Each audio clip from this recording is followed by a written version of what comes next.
Football's back, and the 2007 Proline season is about to kick off.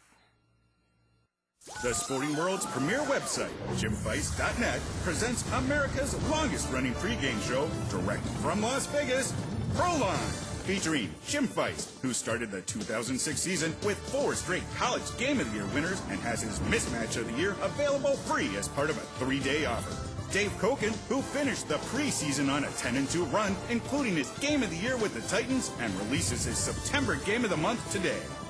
Scott Spreitzer, who kept his red-hot run alive last Saturday with an 8-2 day and is keeping the streak alive with a trifecta, including his statement Game of the Year.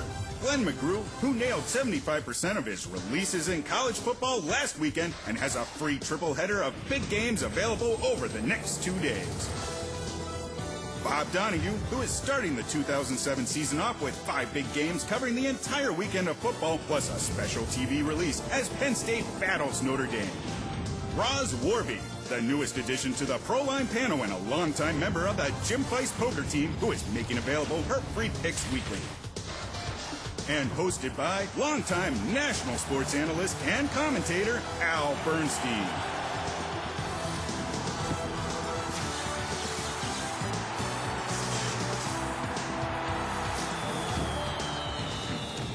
Welcome, everybody, to another season of Proline.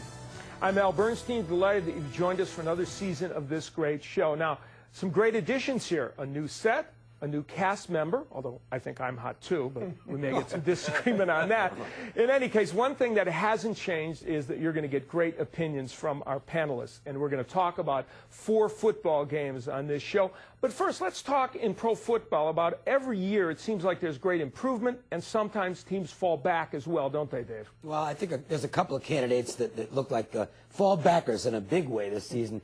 I think Kansas City's got to be one of them. I've watched the training camp insider thing that was on one of the networks this summer, and the personnel there, just as a clear indicator, they're not going to have much on offense. The defense is going to wear down. I know they've got the great home field advantage, but I just don't think they're a very good football team with particular problems at quarterback. And the Giants, this Tiki Barber soap opera is getting ridiculous. It's got to impact the team. It has to be a distraction. They weren't good at the end of last season and then stood pat for some reason. I think the Giants are in for a very long season. And most of the players hate the coach. Yeah. So there's a problem there, too. You know, I'm going to throw one out there, a little bit of a shocker, I guess, because a couple of positives I'm going to talk about are not that shocking, but the Chicago Bears. I mean, I'm sorry, but the guy that's under center right now, I don't think gets him back anywhere near the promised land. I just don't think Grossman has it as an NFL starting quarterback. A couple of positives. You've got Jacksonville going with Garrard. I think they made a great call. I think he's a better on-field leader than Leftwich. They tried to work with Leftwich's release. It's still too slow. Go with Garrard. They'll have better success. And I think Baltimore is, again, a real serious player. But this time, I think they've got a fantastic shot to reach the Super Bowl. Interesting you say that. You talk about Grossman. If they bench Grossman, who do they have? I mean, they just don't have that much behind them. But when you look at teams like Miami, Beck, he's sitting on the bench. This guy looks like a starter in this league. And I think Trent Green, I think his gas tank was just about empty. You look at Quinn at Cleveland. Cleveland's a terrible football team. They really have nothing. They have nothing in their quarterback rotation right now, and they really need to get Quinn out on the field to give them a chance. Another down team for you folks to think about, the Buffalo Bills. 7-9 last year. You would think they'd go out and get themselves some real talent in the offseason. I didn't see it happen.